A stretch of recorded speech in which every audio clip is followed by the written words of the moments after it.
Jaya.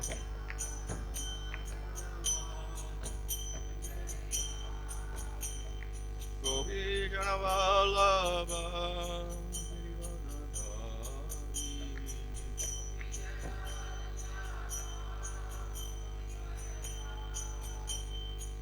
Yasoda Nandana Brother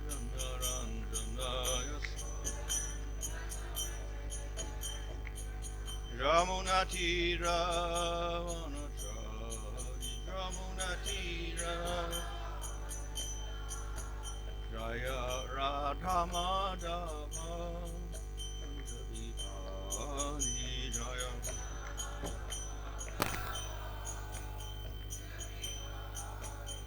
Hare Krishna Krishna Krishna Hare Hare Hare Rama Hare Rama Rama Rama Hare Hare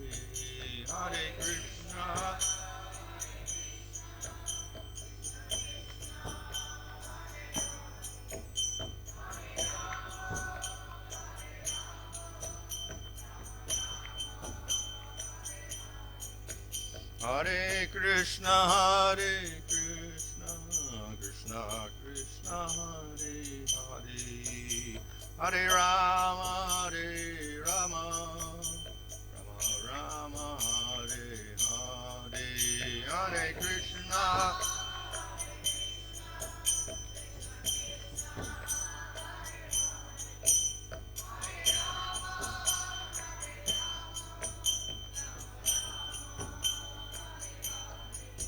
Jaya Prabhupada Prabhupada Prabhupada Jaya Prabhupada Jaya Prabhupada Jaya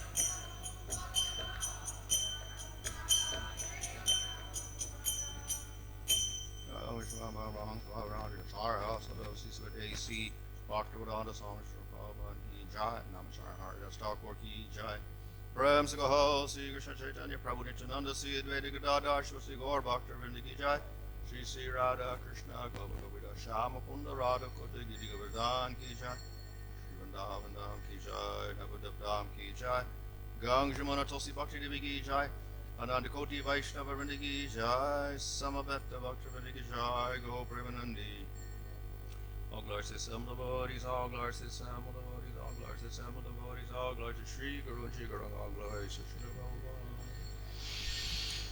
Om Namo Bhagavate Vasudevaya. Om Namo Bhagavate Vasudevaya. Om Namo Bhagavate Vasudevaya. Namo Om Vishnupadaya Krishna Prastha Bhutale Srimate Bhaktivedanta Swami Nityanamane Namaste Saraswata Devi Gauravani Prachadane Nirvishesha Shunyavadi Paschachadesha Tadane Shri Krishna Chaitanya Prabhu Nityananda Sri Advaita Gadadhar Shivasri Gaur Bhaktivinoda Hare Krishna Krishna Krishna Hare Hare Hare Rama Rama Rama Hare Hare. Brief from Srimad Bhagavatam, Canto 10, Chapter 90, verse 48. Jayati Janani Vaso Devaki Janmavado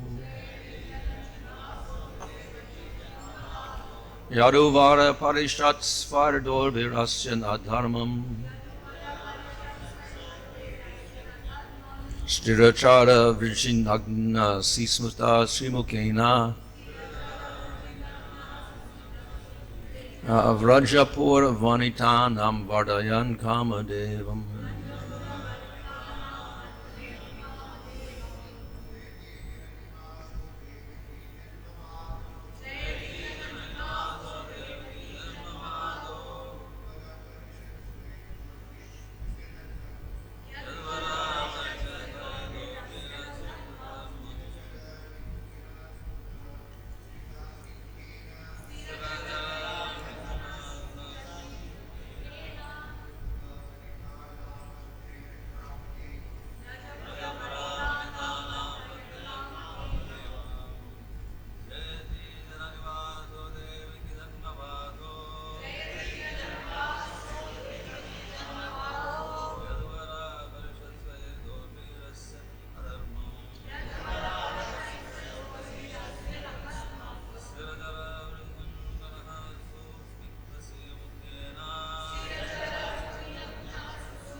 Jayati eternally lives gloriously. Jananivasa, he who lives among human beings. Devaki Janmavada, known as the son of Devaki. Jadu of Vara Parishat, served by the members of the Yadu dynasty. Swire Dobir, by his own arms or by his devotees.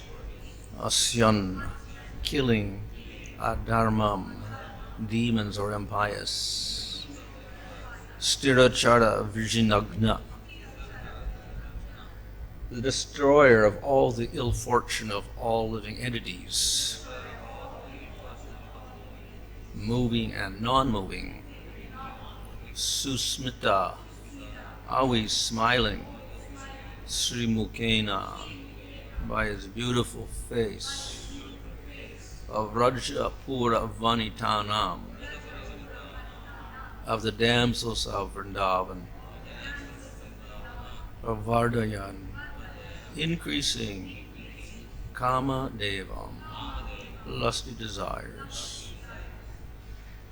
Translation: Lord Sri Krishna is he who is known as Jananivas, the ultimate resort of all living entities, and who is also known as Devaki Nandana or Yasoda Nandana, the son of Devaki and Yasoda.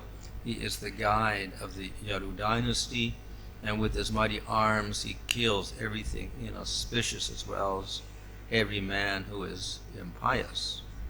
By his presence he destroys all things inauspicious for all living entities, moving and inert. His blissful smiling face always increases the lusty desires of the gopis of Vrindavan. May he be all glorious and happy. Purport: the translation word meanings for this verse are taken from Srila Prabhupada's English rendering of Sri Chaitanya Charitamrita. According to Srila Vishnu Chakravarti, Srila Sukadeva Goswami has composed this beautiful verse to console those who lament the fact that Lord Krishna did not continue to manifest his intimate pastimes down to the present time. Here, Sri Sukadeva reminds his listeners that the Lord is eternally present in this world, in his holy abode, his name, and the recitation of his glories. This idea is expressed by the word Jayati. He is victorious, which is in the present tense rather than in the past. Srila Prabhupada explains this verse as follows. In Krishna, Srila Sukadeva Goswami thus concludes his description of the super exalted position of Lord Krishna by glorifying him in the following way. O Lord Krishna, all glories unto you. You are present in everyone's heart as Paramatma. Therefore you are known as Jana Nivasa, one who lives in everyone's heart. As confirmed in Bhagavad Gita, Ishvara Sarva Bhutanam Hridesha Arjuna Tishtati. The Supreme Lord in his Paramatma feature lives in everyone's heart. This does not mean, however, that Krishna has no separate existence as the Supreme Personality of Godhead. The Mayavadi philosophers accept the all-pervading feature of Parabrahman, but when Parabrahman or the Lord appears, they think that he appears under the control of material nature. Because Lord Krishna appeared as the son of Devaki, the Mayavadi philosophers is that Krishna be an ordinary living entity who takes birth within this material world. Therefore, Sukadeva Goswami warns them that Devaki Janma Vadaha, which means that although Krishna is famous as the son of Devaki, actually he is the Supersoul or the all-pervading Supreme Personality of Godhead. The devotees, however, take this word Devaki Janma Vada in a different way. The devotees understand that actually Krishna was the son of Mother Yasoda. Although Krishna first of all appeared as the son of Devaki, he immediately transferred himself to the lap of Mother Yasoda. And his childhood pastimes were blissfully enjoyed by Mother Yasoda and Nanda Maharaj. This fact was also admitted by Vasudeva himself when he met Nanda Maharaj and Yasoda at Kurukshetra. He admitted that Krishna and Balaram were actually the sons of Mother Yasoda and Nanda Maharaj. Vasudeva and Devaki were only their official father and mother. Sukadeva Goswami then glorifies the Lord as one who was honored by the Yadu Vara Parishad, the assembly house of the Yadu dynasty, and as a killer of different kinds of demons. Krishna, the Supreme Personality of Godhead, could have killed all the demons by employing his different material energies, but he wanted to kill them personally in order to give them salvation. There was no need of Krishna's coming to this material world to kill the demons. Simply by his willing, many hundreds and thousands of demons could have been killed without his personal endeavor. But actually he descended for his pure devotees to play as a child with Mother Yasoda and Nanda Maharaj, and to give pleasure to the inhabitants of Dwarka. By killing the demons and by giving protection to the devotees, Lord Krishna establishes the real religious principle, which is simply love of God. By following the factual religious principles of love of God, even the living entities known as Sthirachara were also delivered from all material contamination and were transferred to the spiritual kingdom. Sthira means the trees and plants which cannot move, and Chara means the moving animals, specifically the cows. When Krishna was present, he delivered all the trees, monkeys, and other plants and animals who happened to see him and serve him both in Vrindavan and Dwarka. Lord Krishna is especially glorified for his giving pleasure to the gopis and the queens of Dwarka. Sukadeva Goswami glorifies Lord Krishna for his enchanting smile, by which he enchanted not only the gopis of Vrindavan but also the queens of Dwarka. The exact words used in this connection are Vardayan, Kama Devam, in Vrindavan as the boyfriend of many gopis, and in Dwarka as the husband of many queens. Krishna increased their lusty desires to enjoy with him. For God realization or self-realization, one generally has to undergo severe austerities and penances for many, many thousands of years, but then it may be possible to realize God. But the gopis and the queens of Dwarka, simply by enhancing their lusty desires to enjoy Krishna as their boyfriend or husband, receive the highest type of salvation. In this way, Srila Prabhupada wonderfully illuminates the meaning of this verse by Sukadeva Goswami, which summarizes Lord Krishna's pastimes. Translation: Lord Sri Krishna is he who is known as Jana Nivasa, the ultimate resort of all living entities, and who is also known as Devaki Nandana or Yasoda Nandana, the son of Devaki and Yasoda. He is the guide of the Yadu dynasty, and with his mighty arms he kills everything inauspicious, as well as every man who is impious. By his presence, he destroys all things inauspicious for all living entities, moving and inert. His blissful, smiling face always increases the lusty desires of the gopis of Vrindavan. May he be all glorious and happy. So this is, as the previous verse was, this is also a very nice summary of Krishna's pastimes and a glorification of Krishna. As is explained in the purport, the verse is expressed in the present tense with this first word jayati, which means he is victorious, literally, or he conquers, or he exists excellently. So it's in the present tense, not that Krishna was present and then he disappeared. Rather, he's eternally present. So that is to console the people listening, that if we realize Krishna, then he is still present. And it's only a matter of our perception that we can't see that he is present even today. And of course, this is to illustrate the fact that the Supreme Lord does not die. He does not have a material body. And as the purport explains, the impersonalists will say that if the Lord appears in the material world, that means he has a material body. And ultimately, Brahman should not have a body. So when he appears in the material world, then he must have a material body. So therefore, avatars are all material. So this is a statement here that contradicts that by saying that the Lord is eternally present. So he remains in that position forever. So he is described by different words like jana nivasa, which can be taken in two ways. One, everything is in him. He is the abode of all living entities, and everything is in him, like in the universal form or in Mahavishnu or whatever like that. Or even Krishna, everything is in him in the sense that he is bigger than the biggest, ultimately, and we cannot put a limit on his size, even though he's also human size. He's also unlimited and all-pervading. He's bigger than all the universes put together. So we can't put a size on him at all. So he contains everything. Or the other meaning is he is in everything. He resides in all beings. He is the Paramatma within all the living entities within the material world. So it can be taken either way. In both cases, this indicates that he is not a regular jiva. He is different from the jivas.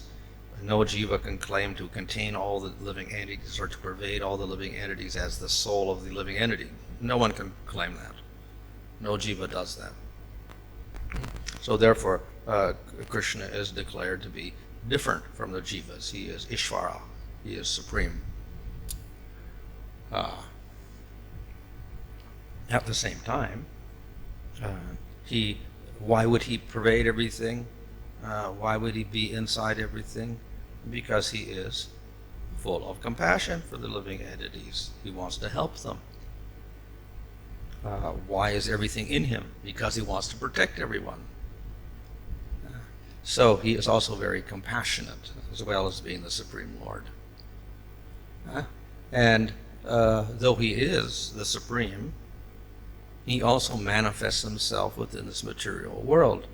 And then he has what is called a birth through a mother. So Devaki Jamavada is a birth from Devaki.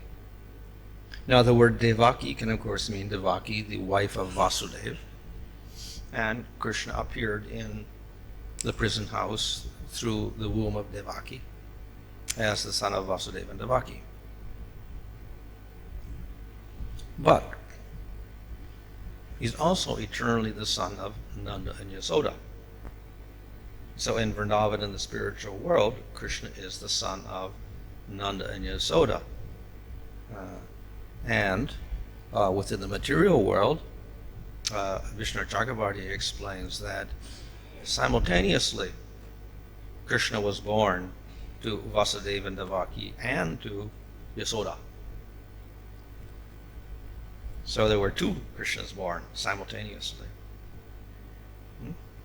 And then Vasudeva took Krishna, his son, and he placed it in the cradle when Yasoda was sleeping, and the two Krishnas merged together. And then he took that son and he replaced that with the daughter that he'd given birth to.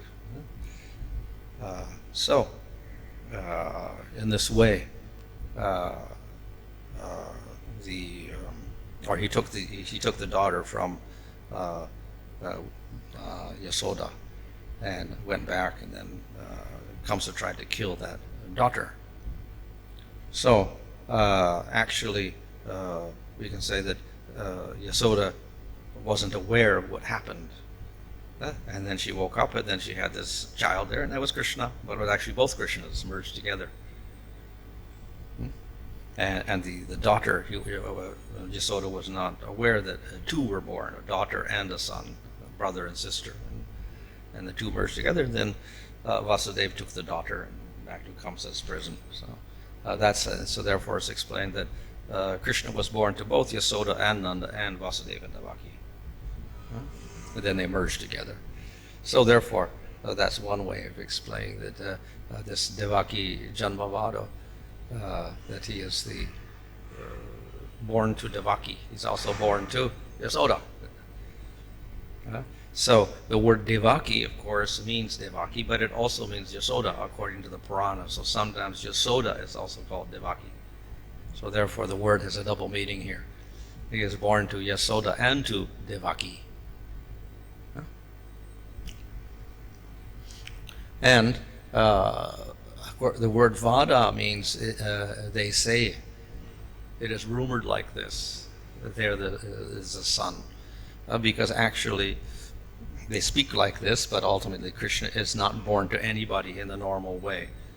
So it's called a birth, but it's not actually a birth, because the form of Krishna is eternal. And he does not take birth like a normal human being through karma. He has no beginning. He is Aja, without birth. In that sense, it's Vada. They say like this, but he's eternal. So, nevertheless, he accepts mother and father, even though he is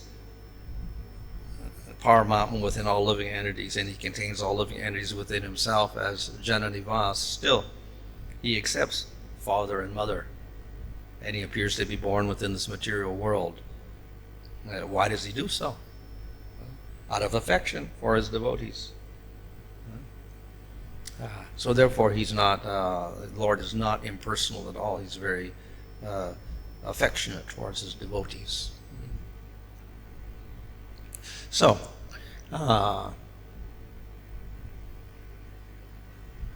he appears in, of course, Dwarka. So that can be one, Jadu Vara Parishat. He appears among the members of the Yadu dynasty. So normally we think the Yadus are the people of Dwarka, the Vrishnis. But it is said that the cowherd men of Vrindavan were also Yadus. They came from the same family. Their ancestor, I think the grandfather, great-grandfather, were actually from the Yadu dynasty. And so therefore the Yadu Vara can also mean the people, the cowherd people of Vrindavan, as well as the Vrishnis of Dwarka. I mean both. So therefore the description is not only Krishna and Dwarka, but also Krishna in Vrindavan. So therefore he appears among the members of the cowherd community as well as the Yadu dynasty in Dwarka. He's in both places. Associates with them.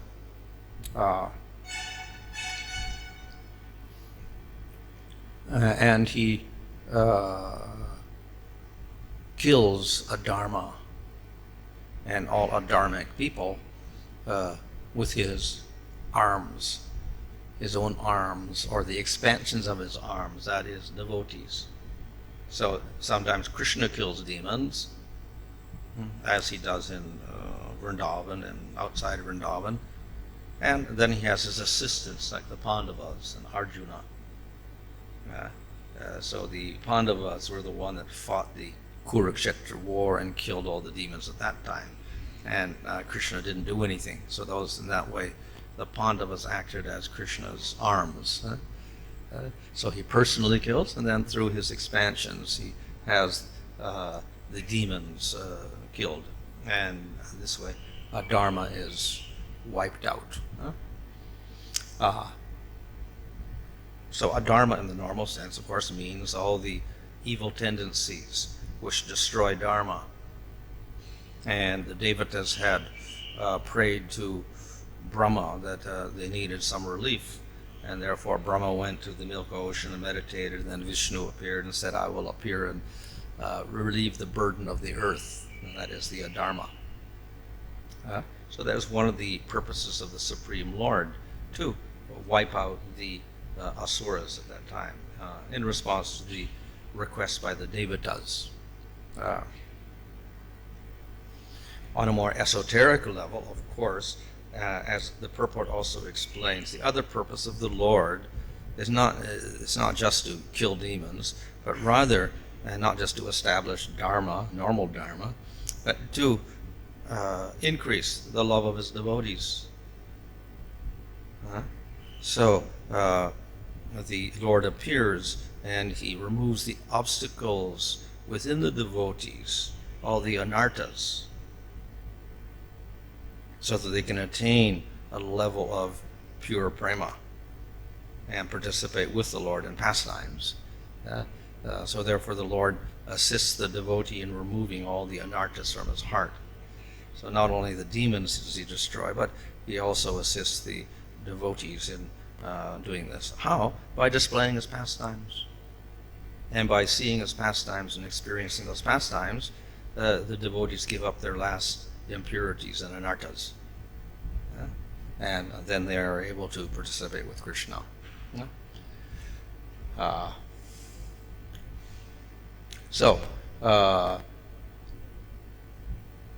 He destroyed all of the obstacles or the inauspicious elements for all living entities moving and non-moving, which means that by destroying all the ignorance and anartas, then the living entities and even the non-living entities and even the trees were able to experience bliss in relation to the Supreme Lord. So we see that in particularly in Vrindavan, where there are descriptions of how when Krishna wanders in the forest, then not only the human beings, but the animals also become overcome with prema. Even the birds begin to fall off the trees in ecstasy. And the bumblebees are all excited. And not only the animals, but the plants also get filled with ecstasy. And the trees begin to weep tears of sap and honey. And then not only that, but the inanimate objects with no soul at all, like the water and the clouds, also get excited, especially when they hear the flute of Krishna. So the water, instead of moving, becomes paralyzed. One of the sattvika bhavas is paralysis. One stops moving. So the water, the river, stops flowing, becomes paralyzed out of ecstasy. So in this way, even the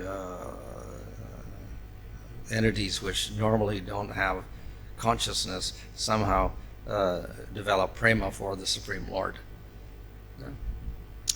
So very, very remarkable feature of Krishna's appearance, that when he appears, that living entities and even non-living entities develop all sorts of ecstatic symptoms. And particularly, he talks about the women of Vrindavan. And of course, Pura can mean not just the Vrajapura, the village of Vrindavan, but Pura can refer to Dwarka also. So the women of Dwarka and the women of Vrindavan were affected by Krishna, who is here called Kamadeva. He is like Kamadeva, and when they see him, their love is increased. Madhurya rasa is increased. So we saw previously there's a whole description of how the queens of Dwarka, in separation from Krishna, develop all sorts of ecstatic symptoms. So that can be referred to here. And then previously in the chapters describing 29 to 33 Ras Lila, we find there's a elaborate description of the gopis' love for Krishna. So continually Krishna increases their love. So though all living entities experience bliss in relation to Krishna, some of the human beings are very special and they develop Madhurya rasa. And the Madhurya rasa is considered to be the most exalted of all. So therefore that is mentioned last here in the verse. Krishna increased the desire of the gopis and the queens of Dwarka, Madhurya rasa. How does he do it? By the sweet smile on his face. Of course, that is representative. If we see descriptions of Krishna, then the gopis, they will not only praise the smile of Krishna, they'll praise his eyes and his glance. They'll praise his voice, or they'll praise his flute, or they'll praise his peacock feather, whatever. So many stimuli or udipanas are there for increasing their love. But here the smile, the mouth with the smile is mentioned particularly. One to indicate the happiness of Krishna. The other, of course, what does he do with the mouth? He speaks. And when he speaks, then he displays all sorts of qualities like intelligence and cleverness, etc. And this becomes also attractive to the gopis. So all parts of Krishna are attractive, but particularly the face of Krishna with his eyes and his smile and his decorations, that is very attractive to the gopis.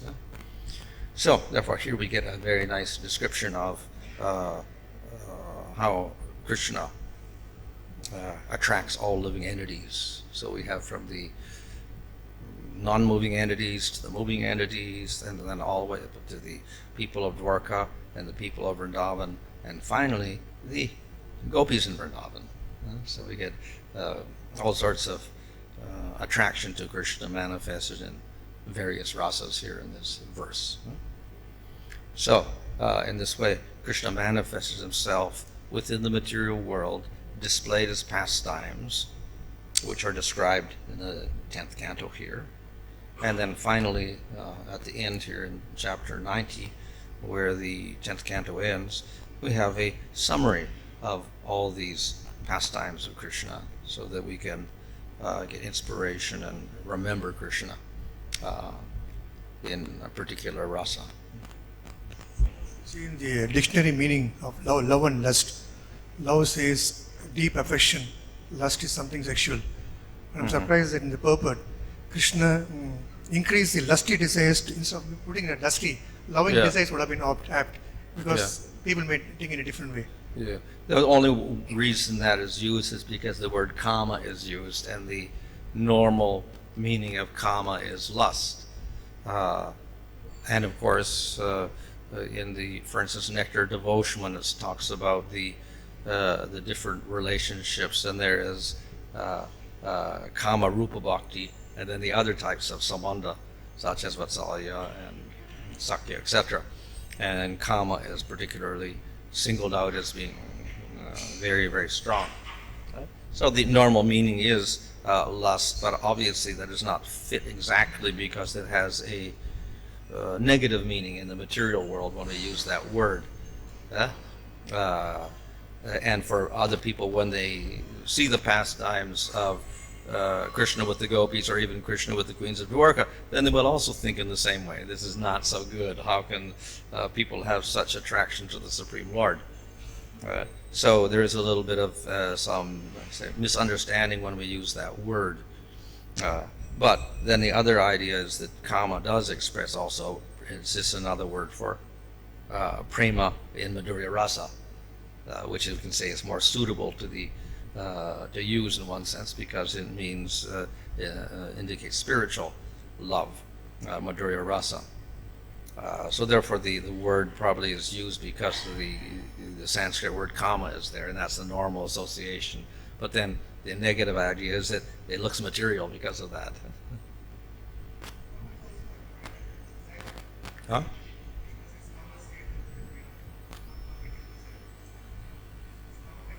Material desire. Well, usually it refers to material desire. But then, as I said, Rupa Goswami calls it kama rupa bhakti in reference to the gopis bhakti. And so that means actually Madhurya Rasa. But it is similar to the kama and the material world in one sense, so therefore probably that's In that why. case, how does prema and kama represent the spiritual world? Well, higher. yeah, here kama is used to distinguish it from the other forms like vatsalya, and so actually prema is for everyone, but it's not all Kama Rupa, all the prema. So only the gopis love, or you say the queens of Dwarka love is Kama Rupa, but the other aren't. So therefore it means Madhurya Rasa, or that type of prema, than the other. And prema is general affection and general love. Does Nanda Maharaj knows to merging of two Krishnas? Huh? Merging of two Krishnas. Does Nanda Maharaj knows? No one knew. Yasoda also was unconscious after she gave birth to her twins, apparently. But he only exchanged one. Huh? Who exactly exchanged the babies? Vasudev came, but it was dark out, so he just put the child down, and he didn't see what happened, and then he picked up the other child, and it happened to be the girl child he picked up. So he didn't know either. He didn't know there were two children either. Huh? This is what Vishwanath explains. And the reason he gives is that the girl child is called the sister of Krishna. So how can it be the sister of Krishna unless they were born together? And so therefore he says twins were born there. I also saw there two different types of descriptions. Oh. That Krishna exactly born from Yashoda's heart. And in another place it is mentioned that Krishna born from the womb of Yashoda. How to understand? You mean Devaki? No, Yashoda. Yasoda? It doesn't describe there. It describes how in Devaki it was transferred from the mind of Vasudeva to the heart of Devaki.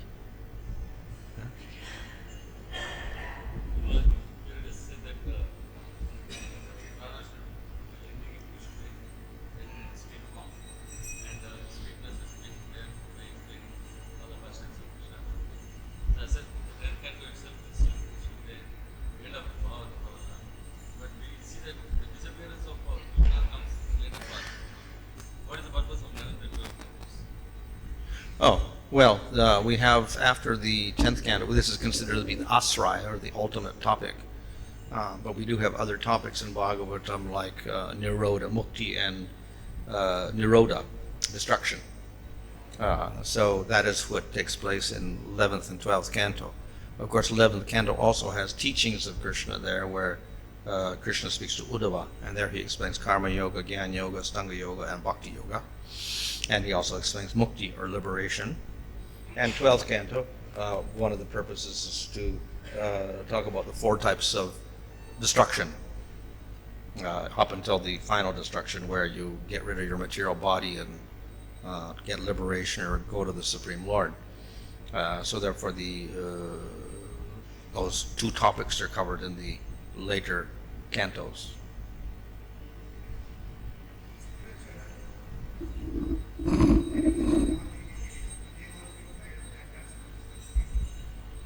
Well, literally it means moving and non-moving and moving. So it means generally it means plants and animals, human beings. My question is, they were able to see Krishna and so.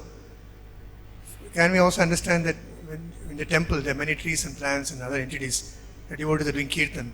The kirtan and the holy name of Lord are not different from Krishna. Mm-hmm. So when it goes to them, they also get purified, or yeah, I think that's mentioned in Chaitanya Charitamrita, where Haridas Thakur says that if even other beings hear the holy name when it's chanted, they get great benefit from it. Even the insects or the plants or whatever, it's beneficial for everything. So it's not just human beings, but everyone gets benefit from it. Maharaj, if I understood right, hearing pastimes such as Raslila would also mitigate a living entity's materialistic desires. At the same time, we also see one should not hear those pastimes which would lead to misunderstanding. Both things are there, Maharaj. Yeah. So therefore, we can hear about them, but we should hear with the proper method to the proper parampara, so that we don't attribute material feelings to those rasas, or material concepts to those rasas, and we distinguish them from material relationships. So if they can be heard, but they have to be heard through the parampara system, and then they're available. Otherwise, what is the use of having 10th canto Bhagavatam at all? So it's there, but it has to be heard in the proper way. we have to first read the first 9 cantos. The question Yeah. is, why did Prabhupada write the summary for the 10th canto? Initially, he made people read the 10th canto, which Yeah. contains all this intimate. Well, because if he started doing the first canto, second canto, and then he jumped up to the 10th canto, probably because he thought he wouldn't finish, and he actually didn't finish. He got up to 14th chapter of the 10th canto before he disappeared. So just to cover that whole 10th canto, he did that. But again, as I said, if it is done with the proper explanation according to Parampara, then there's no problem with it. So therefore, he didn't just translate, but he gave commentary upon and explained it, so then there's no confusion about it. Maharaj, in case of a sadhaka, if the anarthas are not removed, can you understand that the intensity or genuinity of removal is not there? Because Krishna generally, whatever we desire, he is a giver of benediction. So if a living entity's anarthas are not removed, can you understand it's not genuine? The desire of living entity is not genuine of removal. Well, in sadhana bhakti, there are anarthas. They're not all removed. If all the anarthas are removed, then one would have prema. So sadhana bhakti itself means there are anarthas. So that doesn't mean because you have anarthas, therefore you're insincere. So in practicing bhakti, there are anarthas. But with the practice of bhakti, they decrease and decrease and decrease. If they don't decrease, then we know there's something wrong. If they increase, then there's something very wrong. So they should be decreasing, decreasing, decreasing as one progresses in bhakti. And if it's not happening, then there's some problem in the bhakti. In terms of Krishna's eyebrows, if someone looks at Krishna's eyebrows, their materialistic lusty desires are removed. That's what I've heard, Maharaj. Oh. Well, there's, I think in relation also to the universal form, I think there's something about the eyebrows. I think the eyebrows there, they remove, they destroy or something, they destroy inauspicious elements. So I suppose in one sense I don't know about Krishna as such as eyebrows do that, but I think it's in relation to the universal form, I believe, that the eyebrows are considered to be destroying anarthas or something like that. Last time in Ramanujacharya Maharaj, when Dhanurdas had this materialistic lusty desires with woman, Ramanujacharya took him to Ranganath and showed him the eyes of Ranganath, and then immediately, the Divya Sakshu stands on. So, but I've heard about Krishna also, Maharaj. Maybe I'll check up where it is. I have heard about Krishna's I see. eyebrows. I'll check on it. Yeah. Maybe. Thank you. Even the waves dance and all the other plants start moving. So I want to just say that Krishna's playing flute at particular time. He must be playing flute always, or during a particular time on moonlight, or whenever he gets free time he plays. Well, of course, during the Ras Leela and other times, in the nighttime he plays, and then the gopis can hear that. In the daytime in the forest, he also plays the flute when he's herding the cows. He may even call the cows by using his flute also. So throughout the day he actually is using it. And then when he's coming home, sometimes they can see the dust rising, and then they hear the flute sound as he's coming to Vrindavan. He's playing his flute, and then everyone gets into ecstasy because of that. So he plays at various times.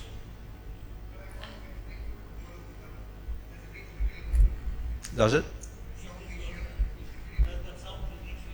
Well, that Goloka is non-different from Vrindavan here also, so it's the same in one sense. So if you have spiritual ears, you can hear it in any case, wherever you are.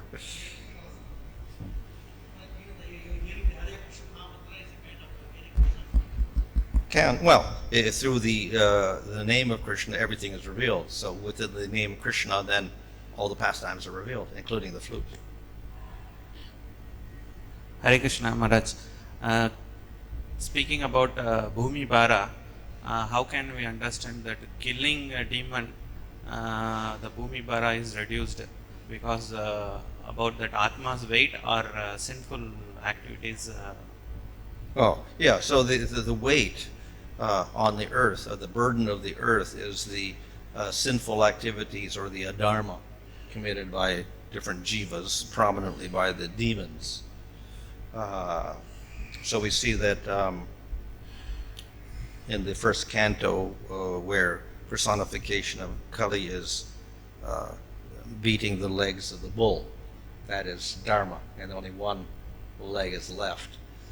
So dharma gets destroyed, and we have adharma replacing it with all sorts of sinful activities, and the cow suffers as a result of that. Because the bull is not healthy and is suffering, therefore the cow suffers. So that's the burden of the earth, the lack of dharma. Of course, dharma is only one aspect, the other is bhakti. So the demons, generally they come and they destroy dharma,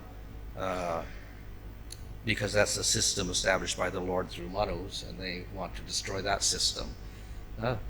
So they set up a new system of adharma with adharmic kings, as we see with when Krishna was president. Then we have Jarasandha and Kamsa and so many other persons there with their own kingdoms. So they were practicing adharma, instituting adharma, and of course, obviously, with adharma, there's no bhakti at all. So this creates a problem for the earth. The earth will not produce. The earth will not yield water or minerals or food, etc., because of lack of dharma. So then the whole earth suffers as a result of that. Everyone suffers. So when that happens in an intolerable way, then the Lord may appear personally, and that's what he did. He began to destroy the demons of various sorts and restore dharma by installing Yudhisthira on the throne. And when that happened, then earth became prosperous again, and the people were happy, and the water was there, and the food was there, etc. Mara-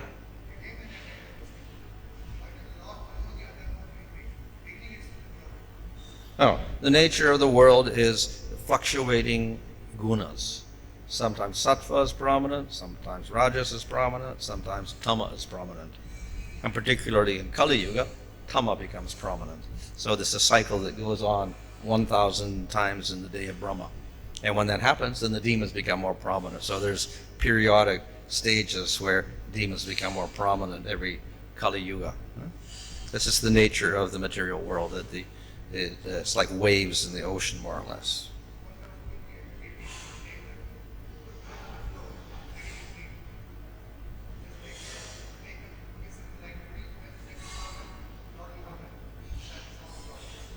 Well, the Lord doesn't make people do these simple activities. They do them by their free will.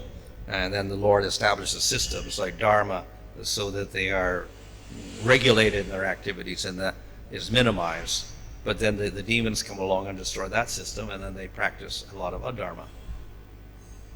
Maharaj, it is mentioned somewhere the weight of Atma, because we always read the size of Atma. Weight of Atma is also mentioned somewhere.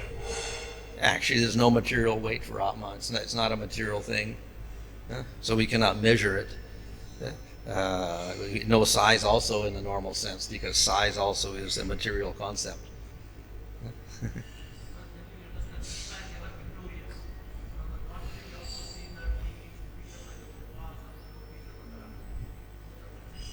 Yeah, so he is independent, ultimately he's supreme, but he comes under control of devotees.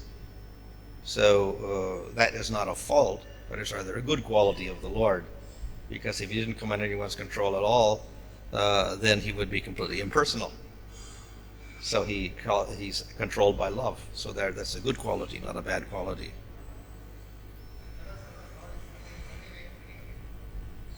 Huh? That's pastime only. He displays all sorts of contrary qualities within himself, but ultimately it produces bliss for the devotees. Narendra Srimad Bhagavatam ki